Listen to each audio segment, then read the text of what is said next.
সুস্বাগতম আপনাদের আজকের বিশেষ অনুষ্ঠানে স্বাগত জানাই। সামনের 29শে মার্চ সূর্যগ্রহণ। কোন কোন রাশির জীবনে ভয়ঙ্কর পরিবর্তন আসছে, জ্যোতিষী কি বলছেন, এই চমকপ্রদ সত্য নিয়ে আজকের আমাদের এই অনুষ্ঠান। আপনারা সঙ্গে আছেন এবং মন দিয়ে অনুষ্ঠান শুনুন। এই 29শে মার্চ কিন্তু সূর্যগ্রহণ, তার ফলে আমাদের কোন কোন রাশির কি প্রভাব পড়তে চলেছে সেটি নিয়ে আজকের আলোচনা। খুব ইম্পর্টেন্ট না, খুব গুরুত্বপূর্ণ মনে হচ্ছে আপনাদের কাছেও আমাদের কাছেও।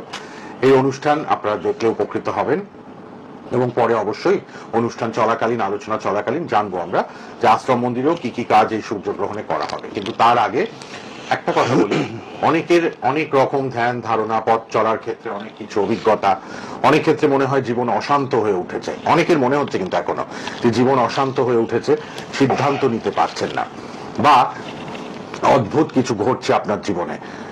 তাহলেই কিন্তু আপনাকে সাবধান হতে হবে। 29শে মার্চ 2025 একটি মহাজাগতিক ঘটনা আপনার ভাগ্যকে সম্পূর্ণ বদলে দিতে পারে। আমরা কথা বলবো এক ভয়ঙ্কর ও শক্তিশালী সূর্যগ্রহণ নিয়ে, যা 12টি রাশির জীবনেই কিন্তু প্রভাব ফেলবে এবং অবশ্যই ভাগ্যকে সম্পূর্ণ বদলে দিতে পারে। সুতরাং এই বিষয়টা নিয়ে আলোচনা করা আমাদের কাছে মনে হচ্ছে খুব গুরুত্বপূর্ণ একটি বিষয়, এই শক্তিশালী সূর্যগ্রহণ নিয়ে, এবং প্রভাব কি ফেলবে সেটাই আজকে জানবো, জানবার বিষয় আমাদের এবং আপনাদের জন্য। আমাদের যার নির্ধারিত সময়, এই জ্যোতিষ ব্যক্তিত্বের এই সময়টি থাকে সোম শুক্র রাত 8:30টায় আমাদের টিভি চ্যানেলে এবং ফেসবুক ইউটিউবেও হচ্ছে, তাকে আমরা পেয়ে গেছি। এই গ্রহণ নিয়ে আজকে আলোচনা হবে। উপস্থিত আছেন জ্যোতিষী ডক্টর নীলাদ্রি নারায়ণ বাসু।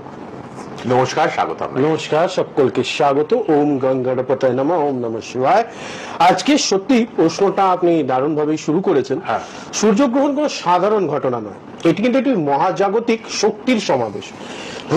আপনি যদি পুরাণ মতে দেখেন অথবা বিজ্ঞান ভিত্তিক মতে দেখেন, 29শে মার্চ 2025 কিন্তু এই গ্রহণ ঘটছে মীন রাশিতে এবং উত্তর ভাদ্রপদ নক্ষত্রে। অর্থাৎ যাদের জন্মছকে মীন রাশি গুরুত্বপূর্ণ এবং বিশেষ করে মীন রাশি জাতক জাতিকা, এছাড়াও সূর্য যেহেতু একটা প্রাণের কারক, আত্মার কারক এবং সকল শক্তির উৎস, এই পৃথিবীতে বিজ্ঞান বলে সূর্যই সকল শক্তির উৎস, ফলে তার গ্রহণ বা গ্রসিত হওয়া অবশ্যই কিন্তু একটা সমগ্র 12টা রাশির উপরই সুদূর প্রসারী ফলাফল ফেলবে। তার জন্য বিভিন্ন মানুষের জীবনে কিছু কিছু পরিবর্তন আসবে। তবে শুধু মীন রাশি নয়, বাকি 11 রাশির উপরেও এর কিন্তু গভীর প্রভাব পড়বে, আর সেইগুলোই কিন্তু আমরা এক এক করে আলোচনা করব। বিশেষ করে 29শে মার্চ আরো একটা কারণে বিশেষ, কারণ ওই দিনই শনি গ্রহের গোচর হয়ে যাবে ঠিক কুম্ভ রাশির থেকে মীন রাশিতে আগামী অবশ্যই কিন্তু 2.5 বছরের জন্য। ফলে এই 2.5 বছরের জন্য শনি গ্রহের কুম্ভ থেকে মীনে চলে যাওয়া এবং সেই দিন এমন একটা সুন্দর যোগ তৈরি হচ্ছে মীন রাশিতে, একই রাশির মধ্যে 6টা গ্রহের সন্নিবেশ আপনারা দেখতে পাবেন। ফলে সেখান থেকে এটাও কিন্তু একটা দারুণ সুদূর প্রসারী ফলাফল ফেলবে, সেটাকেও আপনাদেরকে একটু খেয়াল রাখতে হবে। বোঝা গেছে? এরপর বাদ বাকি বিষয়গুলো ক্রমশ আমরা আলোচনা করব। দেখেন, এবং অবশ্যই এই যে ভয়ঙ্কর ও আশ্চর্য পরিবর্তনগুলো, এটা নিয়েই আমাদের আলোচনা। সূর্যগ্রহণ 29শে মার্চ, মীন রাশিতে শনি ঢুকছে কুম্ভ রাশি ছেড়ে, এবং এই যে বিজ্ঞান এবং জ্যোতিষী দুই পক্ষই, বিজ্ঞানীরা এবং জ্যোতিষীরা কিন্তু দুই পক্ষই আমাদের ভীষণভাবে আলোচনা করছেন এই বিষয়টি নিয়ে, কিন্তু তাদের মতাদর্শ আলাদা। বিজ্ঞানীদের মতাদর্শ আলাদা, আবার জ্যোতিষীদের মতাদর্শ কিন্তু আলাদা। আসলে সূর্যগ্রহণ কিভাবে হয় এবং পুরাণে এটি কিভাবে ব্যাখ্যা করা হয়েছে সেটি এবার জানার চেষ্টা করব। হ্যাঁ, এটা খুব মানে একটা ব্যাপার যে বিজ্ঞানের সঙ্গে কোথাও না কোথাও সূর্যের এই যে সূর্যগ্রহণ হওয়া, সেটা পৌরাণিক মত এবং বিজ্ঞান মতের মধ্যে একটুখানি পার্থক্য রয়েছে। সে কারণেই বলবো যে বৈজ্ঞানিকভাবে সূর্য চন্দ্র পৃথিবী যখন একই সরল রেখায় আসে এবং চাঁদ সূর্যের আলোকে আংশিকভাবে বা সম্পূর্ণরূপে ঢেকে দেয়, তখনই কিন্তু সূর্যগ্রহণ ঘটে। এটা বিজ্ঞানের মত। কিন্তু জ্যোতিষ ও পুরাণ মতে বলা হয় সূর্যগ্রহণ কেবল একটি মহাজাগতিক ঘটনা নয়, এটি একটি শক্তি পরিবর্তনের সংকেত মাত্র। পুরাণে বলা হয়েছে রাহু কেতু এই দুই ছায়াগ্রহ সূর্য বা চন্দ্রকে যখন গ্রস্ত করে তখন তাকে আমরা গ্রহণ বলি। ফলে সেই দিনও যদি আপনারা সেই দিনকার ছক তৈরি করেন, তাহলে দেখবেন যে মীন রাশিতে সূর্যের সঙ্গে একই ঘরে কিন্তু অবশ্যই রাহুর অবস্থান রয়েছে। ফলে তারই মাধ্যমে কিন্তু এই গ্রহণ হচ্ছে। এটা কিন্তু জ্যোতিষীয় মতামত। এবং যেহেতু আগেই বলেছি সূর্য আত্মার প্রতীক, শক্তির প্রতীক, তাই এই গ্রহণ কবলে পড়লে পরে মানুষের আত্মবিশ্বাস কমে যাওয়া, শারীরিক মানসিক শক্তি দুর্বল হয় এবং তার সঙ্গে সঙ্গে বেশ কিছু নিয়ম এই দিন মেনে চলা জরুরি। যেহেতু ওই দিন অমাবস্যা থাকছে তাই আমরা বিশেষ পুজো অনুষ্ঠানের ব্যবস্থা রেখেছি, ফলে এটা নিয়েও কিন্তু আমি আলোচনা অবশ্যই করব। বাহ, যেটি এই 12টি রাশির ওপর কি কি প্রভাব পড়বে সেগুলো এবার আমরা একে একে জানবো। রাশি, এদের জন্য কেমন যাবে এই গ্রহণ? গ্রহণ আপনাদের রাশি থেকে, কন্যা রাশি জাতক জাতিকারা যেহেতু অনেকদিন ধরেই সমস্যায় চলছেন, কারণ আপনাদের রাশিতেই অবশ্যই উপস্থিত থাকছেন কিন্তু কেতু গ্রহের, ফলে কেতু রাশিতে থাকলে পরে একটু সমস্যা অলরেডি আপনাদের চলছে। সেখান থেকে আপনাদের সপ্তম ঘরে যেহেতু গ্রহণ হচ্ছে, তাই এটা আপনাদের বিবাহ, রিলেশনশিপ, পার্টনারশিপের ঘর এবং তার সঙ্গে সঙ্গে দাম্পত্য জীবনে আপনাদের কিন্তু কিছু সমস্যা দেখা দিতে পারে। পাশাপাশি ভুল বোঝাবুঝির মাধ্যমে, অর্থাৎ কিছুই ঘটেনি কিন্তু একটা ভুল বোঝাবুঝি, সেখান থেকে সমস্যা হওয়ার একটা সম্ভাবনা রয়েছে। যারা ব্যবসায়ী তাদেরও পার্টনারদের সঙ্গে সম্পর্ক খারাপ হতে পারে, পার্টনারদের মাধ্যমে প্রতারণা হওয়ারও কিন্তু একটা বিষয় রয়েছে। বিশেষ করে পুরুষদের ক্ষেত্রে মহিলাদের ক্ষেত্রে পুরুষ, এই বিষয়টা বিশ্বাস করবার আগে একটু বুঝে শুনে চিন্তা ভাবনা করে করবেন, অবশ্যই ভালো হবে।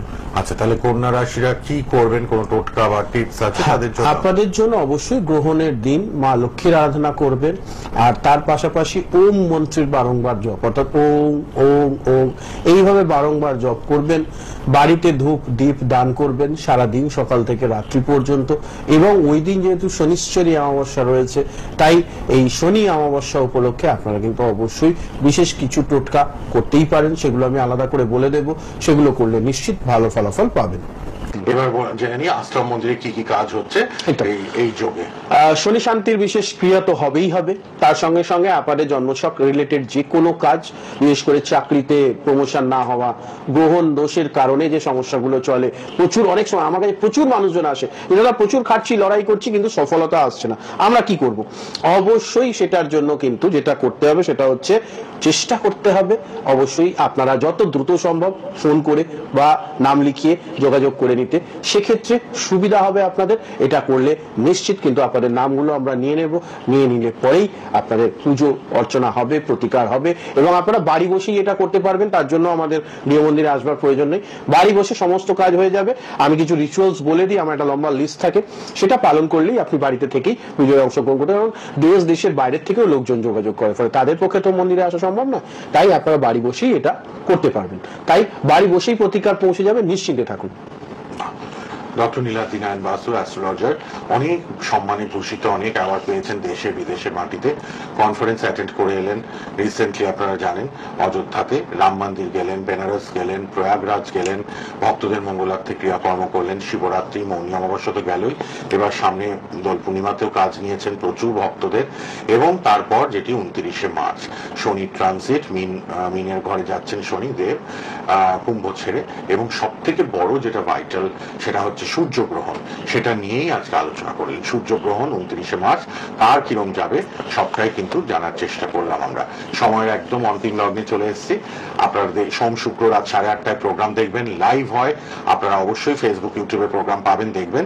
আর ফোন করুন, রেড বক্সের নাম্বার খোলা 9007529824। আপনাদের যা সমস্যা কথা বলার জন্য ফোন করুন 9007529824।